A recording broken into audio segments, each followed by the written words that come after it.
Hey Marys! What's up nerds? Hey guys, it's me Ronan and welcome back to my channel!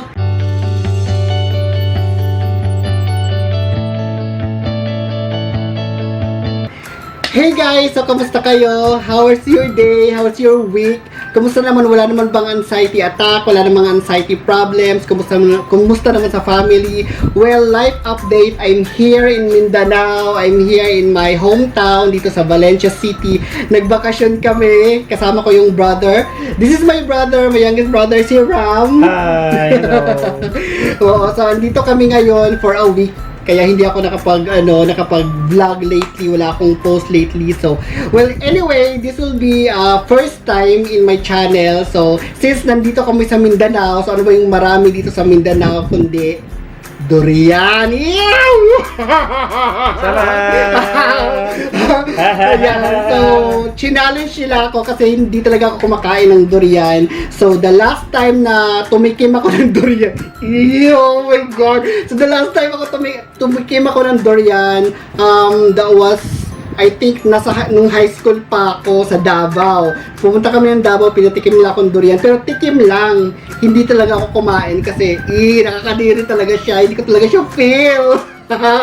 So, right now, since yung brother ko bumili siya ng durian, meron kasing fruit stand, di ba? May fruit stand dyan sa labas ng bahay na nagbibenta ng durian. So, bumili siya. Ito, ang dami.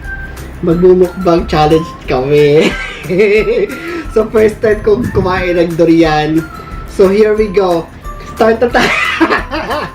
Since napakamahal nito sa Maynila at dito, very cheap siya. Actually, we got this for 300 pesos 300 only. Tapos pesos. isang tatlong fruit na tatlong buong fruit for 300 pesos. Wherein Tsaka sa dami. Manila ang... Actually, guys, mahal. sinimulan na nila kanina. Mas marami pa to kanina. So, medyo kumonti na lang siya ngayon. Kasi ngayon lang ako pumayag na Pipilitin natin kumain na ng durian. mag-challenge. Sarap-sarap na ito. Okay? Teka lang. Teka lang. Okay, ready? Okay, I need game. my towel. Oh my God.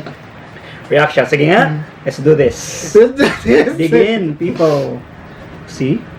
Di ba ganyan pag-focus? Ooh, yum! Kaya mo yan, bro. Oh my God. Sige. Sige, day. Sige, day. Well, okay na ni siya? Okay na yan. Dapat kasi pagkain nito buo para buo. masarap. Yung kasi yung tamis niya nasa loob talaga. Wala sa mga gilid-gilid. Come on! Gipangurog akong kamot! Namin kaya talaga Asyeriso ha? So ano na? Isipin mo masarap, isipin mo matamis. Huwag mo isipin. Internalize. Huwag mo isipin mo yung Sarap.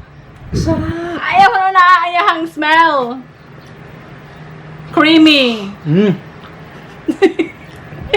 Kailangan mo kasing i-discover. Sa taon ko. Hindi. Ubusin mo yan. Gipangurog akong kamot! Paramedics. Sarap. Okay. Go. Overcome yung anxiety mo. Overcome. Yan. I-feel mo yung creaminess niya.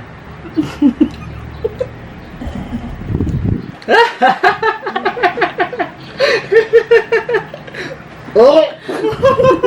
Nar!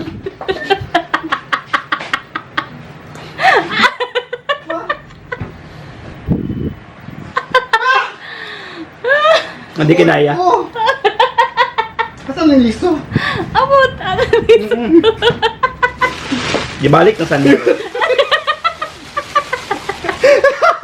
Ibalik na saan niya.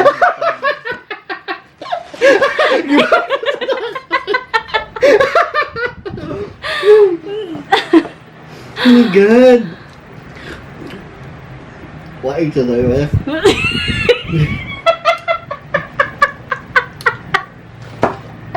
Kumuha na kumaba.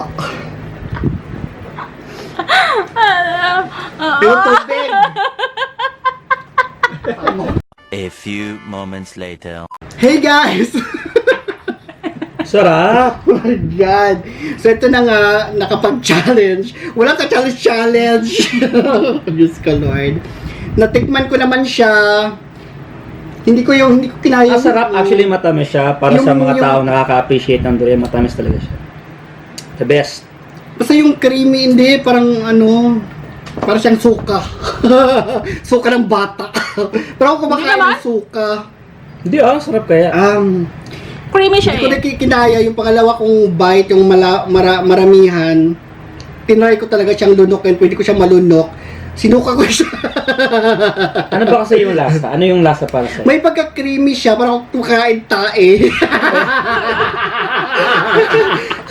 Nakatikim na siya ng tayo guys. Alam niya yung lasa niya. Creamy. Na-compare niya talaga Diyos sa... ko, Lord. And, actually, siya, parang yung may creamy siya, pero yung mga aftertaste, parang suka ng bata na ewan. O baka psychological lang, kasi mayroon namang iba na gusto nila yung food na durian. So, guys, hindi lahat ng mga taga Mindanao kumakain ng durian. Hindi lahat dito sa Mindanao gusto yung durian. So, yun. Ako, I tried. So, eto ngayon, nakapag-challenge hanggang isang isang durian lang ako, isang liso. Hindi ko pa naubos. But anyway, Isang liso. at least, Boto yun. boto. Isang liso. Sa akin na lang ito lahat. Sa kanya na lang lahat. Anyway, so at least nakapag-tried and so yun, gusto mo ba i-promote Good job, mo? good job. Gusto mo ba i-promote sa social media mo? May Instagram ka, di ba? Ano Instagram? Follow me at RC Bangis. Oh, That's RC it. Bangis. So yun. So, ako yung mga social media ko naman nasa baba ng description box. So, I hope you're doing well. And I hope okay lang kayo at wala namang mga anxiety issues, wala namang anxiety attack. And I pray na maging peaceful yung week ninyo ahead. And as I always said, please choose life. And please choose happiness. And please start your day with a smile. Bye guys! Till next time! Bye.